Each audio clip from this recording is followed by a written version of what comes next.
Carmina's POV. Naguguluhan man sa mga nangyayari sa kapaligiran, wala akong choice kundi sumunod kay mama papasok ng manson.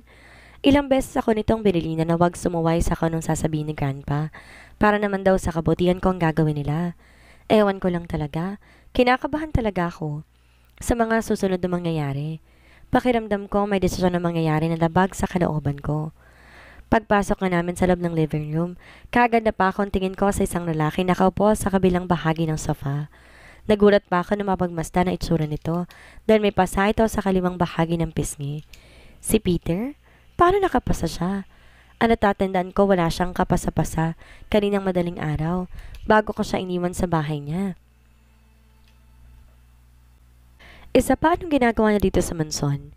Kinakabahan at nagtataka man sa presensya niya dito sa manson, wala akong choice kundi lumapit kay grandpa at grandma para magbigay galang. Samantalang si mama naman na upo sa tabi ni papa, nakilila pa seryoso nagpapalipat-lipat ang tingin sa aming dalawa ni Peter. Good morning po, grandma. Grandpa? Wika ko sabay halik sa kanilang pisngi. Pagkatapos kong gawin yon, sabay niya si grandpa na maupo na ako. Tinuro nitong espasyo sa tabi ni Peter, kaya wala akong choice kundi sundin ang nais nito. Malaking respeto ko kay Grandpapa, Malik. Pero sa mga sandaling ito, hindi ko maiwasang matakot sa seryosong itsura nito. Mukhang big deal talaga sa kanila ang tungkol sa kumakalat na larawan namin ni Peter sa pahayagan at internet. Bago ako naupo, tinitigan ko pa na masama si Peter. Anong ginagawa niya dito? Sana lang makatulong siya para mabawasan ang parusang ibibigay sa akin ni Grandpa, pati na rin ng mga magulang ko. Mabuti pa si Grandma, Frida. Nginitian ako nito pagkadating ko kanina. Sa bagay, sa buong Velasco clan, si Grandma Frida ang pinakamabait. Kaya nga love na love ko siya at alam kong ipagtatanggol ako nito kahit anong mangyari. Bueno, mabuti naman at dumating ka na. Tapos nang magpaliwanag si Peter sa amin. Ang side mo naman ang pakikinggan ko. Kaagad na untag ni Grandpapa pagkaupo ko. Sumulyap muna ako kay Mama at Papa bago ko binaling ang tingin kay Grandpa. Grandpa, wala pong ibig sabihin tungkol sa kumakalat na larawan. Nakita lang po kami ni Peter kagabi sa bar. Paunang wika ko. Nagulat pa ako nang biglang sumabat si Peter. Grandpa, I'm sorry. Pero kung ano man ang nangyari, hindi ko po tatakbuhan yon. Willing akong panagutan ano man ang namagitan sa aming dalawa ni Carmina. Wika nito na siyang labis nagbigay sa akin na matinding pagkagulat. Ano bang sinasabi ng Peter na to? Anong panagutan? Sa naalala ko wala namang nangyari. Nakita kami sa bar. Niyakap niya ako. Pagkatapos sinatid ko siya sa bahay niya dahil lalasing siya. Yan ang gusto kong marinig sa'yo. Yan ang tunay na lalaki. Hindi basta-basta tumatakbo sa responsibilidad. Sagot naman ni Grandpa. Di ko naman maiwasang umalma. Ano po? Pananagutan? Hoy Peter, ano bang pinagsasabi mo? Walang nangyari at walang dapat panagutan. Naiinis kong sagot. Sa sinabi nito kanina, kulang na lang. Sabihin niya kay Grandpa may nangyari sa amin.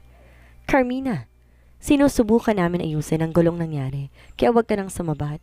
Kung ito ang paraan para matigil ng iskandalong to, wala ka ng choice kundi pumayag sa gusto naming mangyari. Isa pa, hindi kami papayag na hindi ka panagutan ng lalaking yan. Kasalanan mo din naman eh. Kung nag-ingat ka kagabi, hindi mangyayari to. Sagot naman ni Mama. Natameme naman ako. Ngaling-ngaling sa bunutan ko naman si Peter dahil sa mga sinabi nito. Pwede naman niyang sabihin sa lahat na walang nangyari. Wala kaming relasyon kaya hindi pwedeng mangyari sa aming dalawa ang iniisip ng lahat ng taong nandito sa living room. Bueno, gusto kong makausap ang pamilya mo, Peter Jordan. Gusto kong idaos kagad ang engagement ninyong dalawa ni Carmina. Sagot ni Grandpa na lalo pang nagpawindang sa utak ko. Hindi kayang tanggapin ng sistema ko ang takbo ng usapan ngayong araw. Po? No, Grandpa, please. Hindi po ba't gusto niyo magkaroon ng doktor na apo? Hindi pa ako readyng magpakasal, lalo na sa lalaking yan. Kagad kong tutol. Umaasa akong pakikinggan nila ako. Kung alam ko lang mangyayari to, nag-insist na lang sana ako na pumasok na sa military. Mas gugustuhin ko pang tumira ng bundok kesa naman magkaroon ng ganitong klaseng problema.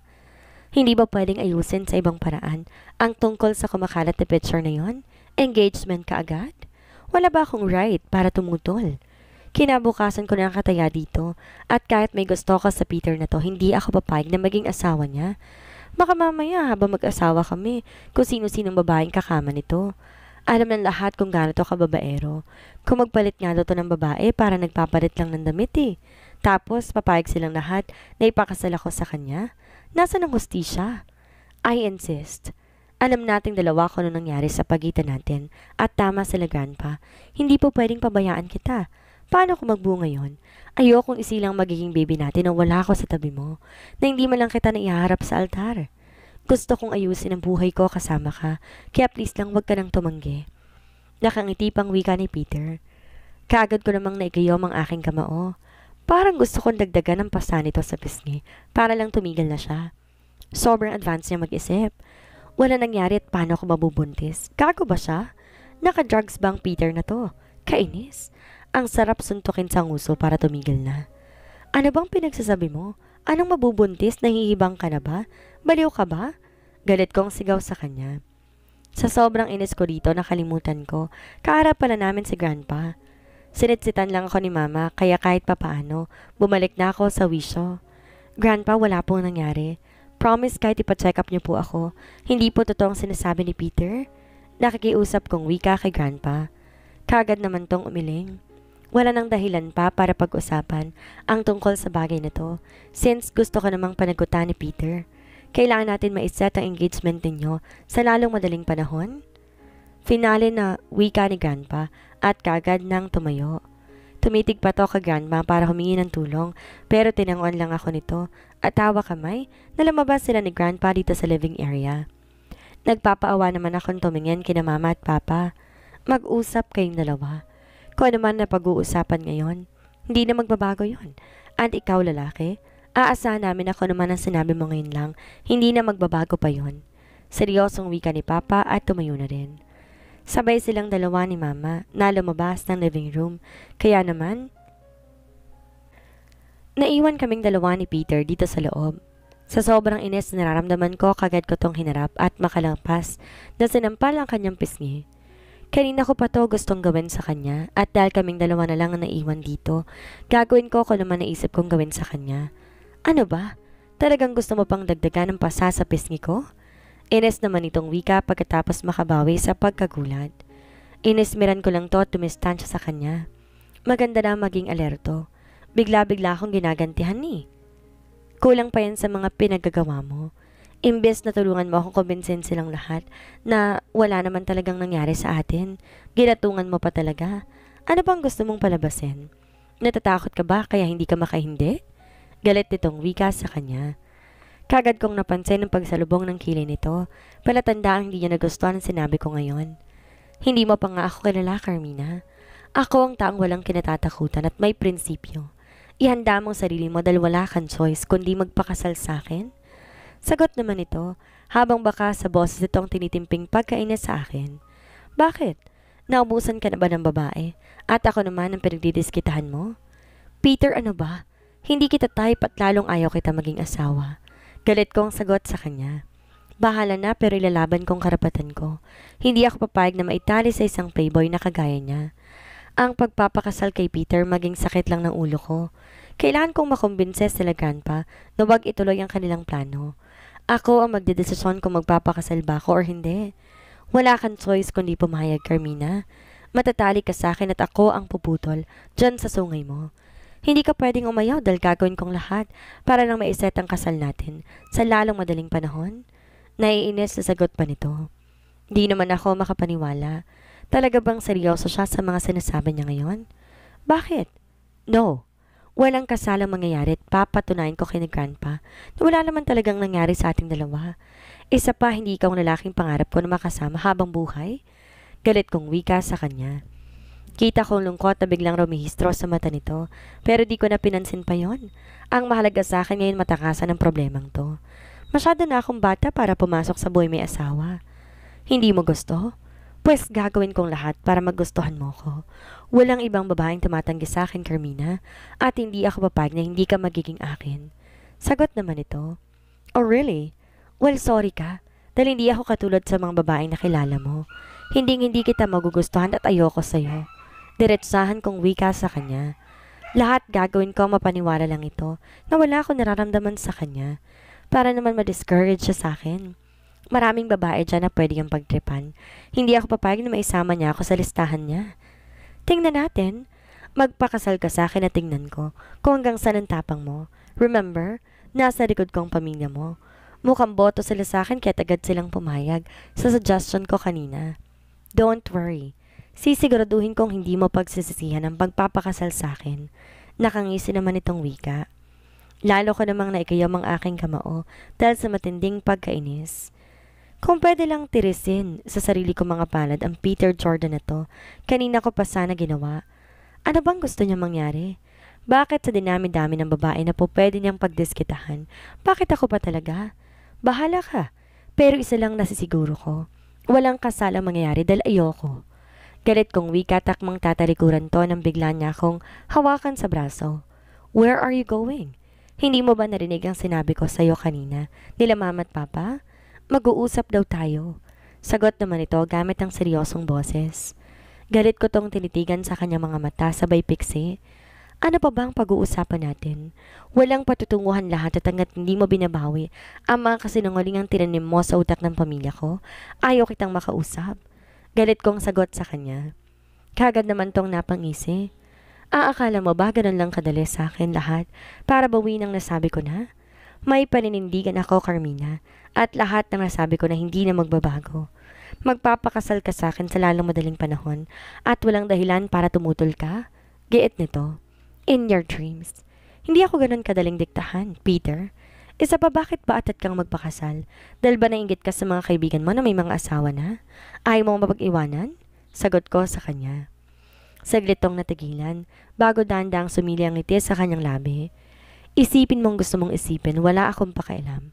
Sagot nito takmang lalabas na ng living area na muli ako nagsalita. Bakit ako? Maraming babae dyan na po pwede mong maging asawa, bakit ako pa? Tanong ko sa kanya. Hindi to nakaimig. May fiancé ka na, diba? Si Kyla? Bakit di na lang siyang yayain mong magpakasal? Bakit gusto mo pa ako isali sa kalokohang to? Galit kong tanong sa kanya. Di ko napaghanda ng sumunod niyang ginawa. Kagad ako nitong kinabig at mahigpit na hinawakan sa likod ng aking ulo at pinaglapat ng aming labi. Di naman ako nakapalag sa bilis ang pangyayari. Ito ang first kiss ko at aaminin ko. Nagulat na talaga ako. Bakit ang bilis kumilos ng Peter na ito? Ganito ba talaga siya ka-expert pagdating sa mga babae? Halos mawindang ang takbo ng utak ko nang maramdaman ko ang mabining galaw ng labi nito sa bibig ko. Parang bigla akong nawalan ng lakas na tumutol. Bakit pakiramdam ko? Bigla ako nakarating sa alapaap dahil sa simpleng halik lamang na ito. Ano ang meron kay Peter na hindi ko mahindian? Hindi ko na namalayan pa ako ilang minuto lang magkalapit ang aming labi. Basta, ang alam ko lamang nag-e-enjoy ng buo kong sistema sa mga nangyayari sa aming dalawa ngayon. Gustong gusto ko ang lasa ng labi ni Peter. Ang tamis at parang biglang humintong oras sa pagitan naming dalawa.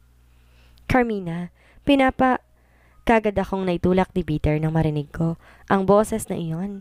Si Mama at huling-huli kaming dalawa ni Peter. Sa nakakahiyang sitwasyon, napansin ko rin ang pagkagulat sa mga mata ni Mama habang nagpalipat-lipat ang tingin sa aming dalawa ni Peter. Sa dinami-rami ng tao dito sa loob ng mansyon, siya pa talagang nakahuli sa amin? Tita, sorry po. Hindi lang po namin napigilan ang silakbuan ng damdamin namin. Promise po, papakasalan ko po siya sa lalong madaling panahon. Si Peter ang unang nakabawi sa pagkagulat niya nang muli ito nakapagsalita. Parang gusto ko naman lumubog sa kinatatayuan ko dahil sa mga nangyari. Paano pa ito maniniwala si Mama sa akin na walang nangyari sa aming dalawa, gayong huling-huli niya kaming dalawa ni Peter? Bakit ba feeling ko hindi umaayon ang pagkakataon sa akin? Bakit ba lagi na lamang akong pumapalpak? Mukhang nagugustuhan na talaga kayo ng anak ko Kaya kahit mahirap sa amin wala kaming choice kundi ibigay sa inyo ang aming basbas. Ayokong iharap mo siya sa dambana na buntis na, Peter. Seryosong sagot ni Mama. Kagad namang nanlaki ang aming mga mata dahil sa narinig. Opo, tita. Kung papayag po kayo, gusto ko na sa sunod na buwan po, idadaos ng kasal naming dalawa ni Carmina. Ayoko pong makaladkad ang pangalan niya sa kontrobersiya, kaya naman gagawin ko pong lahat para may ayos ko ito kaagad. Sagot naman ni Peter. Parang gusto ko naman maiyak sa mga narinig. Pakiramdam ko wala talaga akong kawala. Pinagkaisa nila ako at pakiramdam ko wala namang kakampi sa akin. Walang gustong maniwala sa akin. Bueno, sumunod na kayong dalawa sa dining area. Lunchtime na at gusto nila daddy na sabay-sabay tayong kumain para mapag-usapan ng detalye sa kasal ninyong dalawa ni Carmina. Wika naman ni Mama, sabay talikod. Kagad naman akong napasunod dito, pero nagulat na lamang ako nang pasimple kong hinawakan ni Peter sa kamay at pinagsiklop niya pa talaga ang aming palad. Muli ako nakaramdam ng pagkailang. Libo-libong boltahe ng kuryente ang naramdaman ko na biglang tumulay sa bukong pagkatao dahil sa simpleng pagdikit ng aming balat. Wala ako sa aking sarili hanggang sa natapos kaming kumain ng tanghalian. Lutang ako at wala na akong panahon para tumutol, lalo na nga nang muling i-declare ni Peter sa sunod na buwan, kaganapin ang aming kasal. Masyadong mabilis para sa akin yon. Ay din akong pakinggan nila Mama at Papa. Mas mahalaga sa kanilang reputasyon ng aming pamilya. Hindi rin nila matanggap ang mga kumakalat na balita na nagkaroon ng relasyon sa kilalang playboy na si Peter Jordan. Labag man sa loob ko ang mga nangyayari, wala akong choice kundi ang umasa na walang kasalang mangyayari sa pagitan namin dalawa. Pagkatapos kumain ng lunch, kagad akong umiskapo. Pasimple ako lumabas ng manson at mabilis sumakay ng taxi. Walang sino mang nakapansin sa pag-alis ko dahil naging abala ang lahat. Kausap ni Peter sa Uncle Clarence at nasa nursery room naman si Vanessa para sikasuhin ng kambal. Sila Mama at Papa kausap ang mga tita sa titos ko, pati na rin sina Grandma at Grandpa. Gusto ko mapag-isa at magmuni-muni. Gusto ko mag-isip at ayokong makarinig ng karagdagang salita mula sa pamilya ko. Nagpatid ako sa driver malapit sa tabing dagat. Palagi kong nadaraanan ang lugar na to pero hindi ako nag-abala na bumaba noon. Maraming taong namamasyal sa buong paligid at may nakita akong coffee shop kaya kagad akong pumasok doon. Pagkatapos kong umorder ng kape, kagad ako naghanap ng bakanting mesa. May bakante pa sa bandang sulok kaya yon ang pinili ko. Isa pa mas magandang pwesto dahil mula doon, kita kong kalmadong karagatan. Medyo mahal ang kape na siniserve dito kaya't konti na lang ang tao na pumapasok. Pabor sa akin yon dahil gusto ko ng tahimik na lugar. Mas maraming tao sa labas lalo na sa tabing dagat. Karamihan mga pamilya kaya naman di ko maiwasan na makaramdam ng lungkot. Pakiramdam ko biglang nagbagong lahat sa akin. Bigla din nagbago ang pagtrato sa akin ng sarili kong mga magulang. Ayaw din nila akong pakinggan. Aaminin ko may gusto rin ako kay Peter, pero hindi ibig sabihin nun magpapatali ako sa kanya, na basta na lang ko papayag maging asawa niya. Alam ko ang karakas ni Peter. Hindi ito nawawalan ng babae, at di ako sigurado kung magbabago ba ito pagkatapos naming kasal. Nasa malalim akong pag-iisip nang maramdaman kong may umupo sa tapat ko. Kagad ako napatitig dito at kagad na sumalubong sa paningin ko ang isang lalaki na nakasuot ng face mask at sunglass. Carmina? Panang tanong pang wika nito habang nakaharap sa akin. Kagad namang napakunot ang noo ko. Inaanalis ako kung sino ang kaharap ko ngayon dahil hindi naman kita ang kanyang mukha. Sorry, ako to si Johnry. Johnry Menjola? Muling wika at agad tinanggal ang suot niyang face mask at salamin. Nagulat naman ako. Yes, si Johnry. Naalala ko na. Siya ang aktor na nakilala ko ng birthday party ni Peter. Siya rin naligtas sa akin sa kahiyang gustong ibigay sa akin ni Kyla. Kagad ako napangiti sabay tayo. Mabait si Johnry at walang dahilan para isnabin ko to. Sa totoo lang gusto ko siyang maging kaibigan. Johnry? Hi, kamusta? Kagad nasambit ko sabay lahad ng kamay sa harapan niya. Kagad naman niyang tinanggap yon. Ayos lang. Katatapos ng shooting ko malapit sa lugar na to, kaya naisipan kong dumaan dito sa coffee shop. Swerte naman nakita kita kaya agad kitang nilapitan. Nakangiti nitong sagot. Di ko maiwasang mapangiti. Kahit papaano nakaramdam ako ng kaan sa kalooban. Sana lang magstay si Johnry para naman may makausap ako. Ano nga palang ginagawa mo dito? Sinong kasama mo? Tanong nito. Bumalik ako sa pagkakaupo ko at malakas na napabuntong hininga. Mag-isa lang ako. Wala eh. Gusto ko mag-isip. Masyadong toxic ng buhay at gusto kong lumanghap ng sariwang hangin. Sagot ko naman sa kanya. Natigilan ito. Tinitigan muna ako nito bago na din naupo sa harapan ko. Parang alam ko ng pinoproblema mo ah. Tungkol ba to sa mga larawang kumalat kaninang umaga? Sa pagitan ninyong dalawa ni Peter Jordan? Tanong nito. Natigilan naman ako. Kung ganoon kalat na pala talaga ang larawang yon. Kaya pala nawindang ang pamilya namin. Kaya pala gusto nila ako ipakasal kay Peter para matapos ng isyu na yon? Yes, yun nga.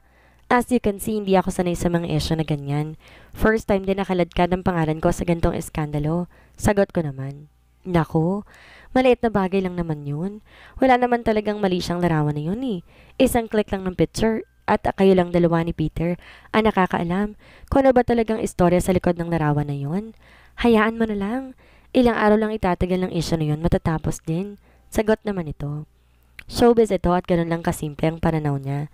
Para naman sa akin isang private citizen. Di po pwedeng baliwalain yon, lalo na't may iningat ang pangalan ng pamilyang kinabibilangan ko. Hindi pwedeng baliwalain dahil gusto ko na ipakasal kaming dalawa ni Peter Jordan. Sagot ko.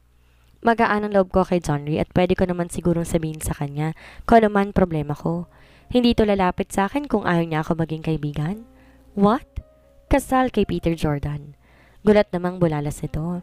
Kagad ako napatango. Ganon kahigpit ang pamilya mo? At pumayag ka? Muli nitong tanong. Kagad naman akong umiling. Yan ang gumugulo sa isipan ko ngayon.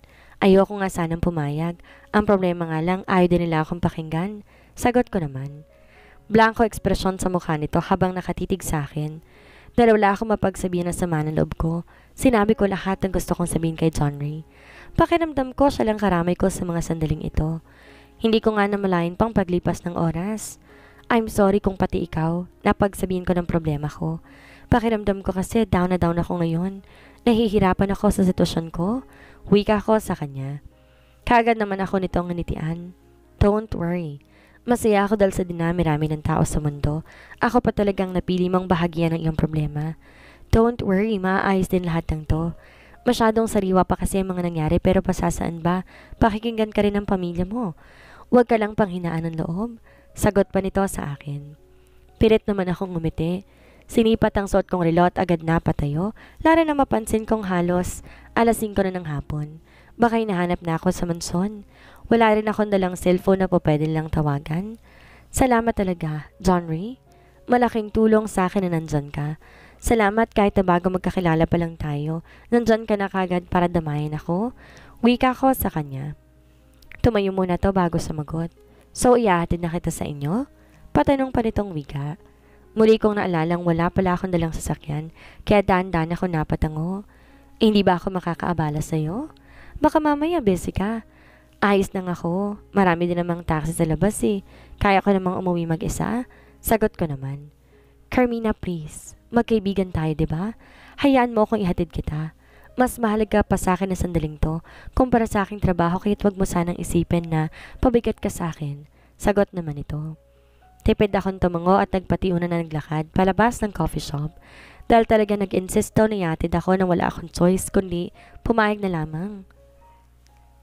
Isa pa mas pabor din sa akin ang offer nito. Mahirap din mag-commute lalo pat mag-isa lamang ako. Sa mansyon ako nagpahatid kay John Ray dahil nandun ang aking kotse. Nasa kotse din ang aking cellphone pati na rin ang mga gamit ko sa school. Isa pa baka hinihintay ako nila mama at papa doon. Di pa naman ako nagpaalam at tiyak na malalagot na naman ako nito. John Ray, thank you sa paghatid ha. Kaagad na wika ko kay John Ray pagkababa ko sa kotse nito.